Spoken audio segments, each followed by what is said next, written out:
Tenemos un nuevo invitado a estas horas de la noche para la audiencia latinoamericana, politólogo, analista político, Víctor de Currea Lugo. Muy buenas noches, ¿cómo le va? Antonio, muchas gracias por la invitación y un saludo a todas las personas que nos están siguiendo en este momento. Víctor de Currea Lugo es una persona que ha estado durante muchos años al tanto no solamente del acontecer nacional en términos de la política, del conflicto, del narcotráfico, sino ha sido cronista y analista de la realidad internacional, de la información internacional, de los conflictos más terribles de los recientes años en el mundo.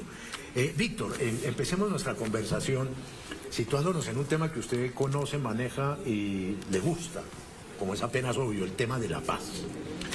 Hay estos índices, ¿no es cierto? Además de eso, las consultas, como todos lo sabemos ya, refrendaron que serán Petro, Fajardo y Federico Gutiérrez los nuevos candidatos a la elección presidencial en la primera vuelta. Está esta nueva composición del Congreso. Llegan las personas de las curules de paz, sobre las cuales todavía no hay mucha información. ¿Qué significa para la paz en Colombia, para la paz de hoy, para la paz de mañana y para los procesos en general que faltan para una paz integral? Significa varias cosas. Sí. Uno, la posibilidad de que lo que se firmó con las FARC, que este Congreso durante 4 años ha tenido estancado o ha demonizado o ha rechazado, adquiera una fuerza de ley, tenga un espacio en la legislación colombiana. Eso es una cosa muy importante.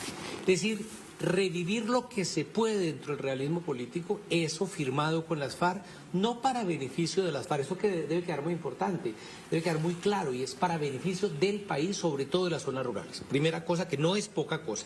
Segundo, la posibilidad de que se establezca una política de paz o un gobierno que hacer trizas la paz le sea más difícil, gracias a un parlamento que es mucho más proclive a una salida negociada. Tercero, la posibilidad de reabrir espacios de negociación con otros actores armados como el ELN, Ejército de Liberación Nacional, como las disidencias, y explorar la paz. Y la cuarta es que ahí se ve que si Petro llega a ser el presidente, sin duda esto nos coloca en la posibilidad de que haya una política de paz por parte del Estado de cara a una resolución final del conflicto armado. Víctor, hay un tema casi de bulto y de interés continental y de interés binacional fundamental, que es el tema de las relaciones colombo-venezolanas. Estos cambios que se están produciendo, que no son de la magnitud que se hubiera pensado se podría dar, pero que de todas maneras son de una contundencia y de una voz gigantesca en el sentido de la paz y la concordia y la armonía entre los pueblos. ¿Usted cree que en qué medida y en qué puntos, poco a poco o de manera gradual, pueden colaborar en el restablecimiento hermanable de las relaciones con Venezuela y en el final de esta época de horrores por parte del Estado colombiano con respecto a la relación con Venezuela? Antes quiero aprovechar tu primer comentario. Hace unas cuantas décadas sí, no pensábamos sino en 200.000 votos, en 300.000 voticos, y eso nos parecía, mejor dicho, un cambio brutal. Yo dándole una pequeña anécdota, un poco más atrás, porque yo soy más viejito que usted, pensábamos lo mismo, pero éramos 30.000 en la izquierda colombiana, sí, y la mitad estaban presos. No podían votar.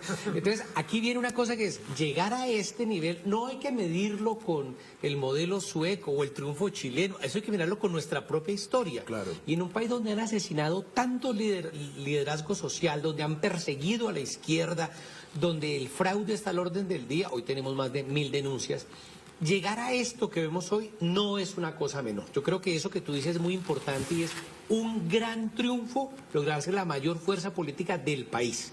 ¿Que hay que hacer alianzas? Sí, pero esto que estamos frente a un momento histórico. La segunda cosa, yo creo que Petro y las fuerzas políticas que hoy en día encabezan el espectro político del país son muy conscientes de la necesidad de generar un espacio que no tenemos ni siquiera de relaciones diplomáticas con Venezuela.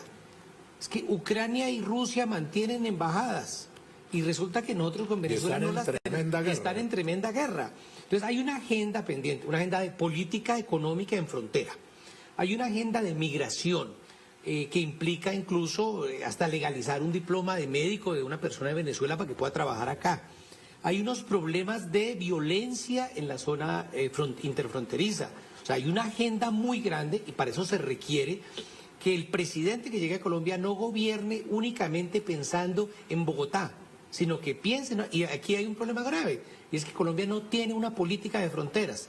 Tenemos unas personas pasando hacia Panamá, tenemos una crisis como la que vimos cuando Guacho, en el caso del Ecuador, tenemos los problemas con Venezuela, y Colombia no tiene una política de Estado, una política fronteriza, y eso nos lleva a graves problemas como los que estamos viviendo. Entonces yo creo que uno de los puntos importantes es empezar a planear una política fronteriza, una política exterior que no esté mirando a Estados Unidos, sino una política exterior que mire el mundo.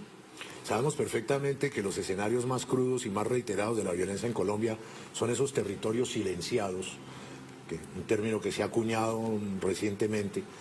¿En qué medida se podrán ir beneficiando con el desarrollo de estas elecciones y la primera vuelta que viene y el reacomodamiento pues de las correlación de fuerzas entre el poder y la gente misma y el pueblo mismo? ¿En qué medida se beneficiarán esos territorios seculares de la violencia en Colombia? Estamos hablando, quizás los que conocen saben, la frontera con Venezuela, el Chocó, el Pacífico, la parte de las llanuras, la frontera con la Amazonía. Aquí nos han vendido una mentira, y es que nos dicen, como hay guerra, no puede haber desarrollo. Pero si uno revisa territorios donde no había guerrilla o donde las FARC se desmovilizaron y no han invertido. Es decir, no es que no hay desarrollo porque hay guerra, ¿no? Hay guerra porque no hay desarrollo, es al revés. Claro, es al revés. Entonces, eso nos implica necesariamente que haya otra forma de hacer política. ¿Qué es interesante de este mapa preliminar que tenemos? Y es que varias de las regiones han decidido votar por el cambio.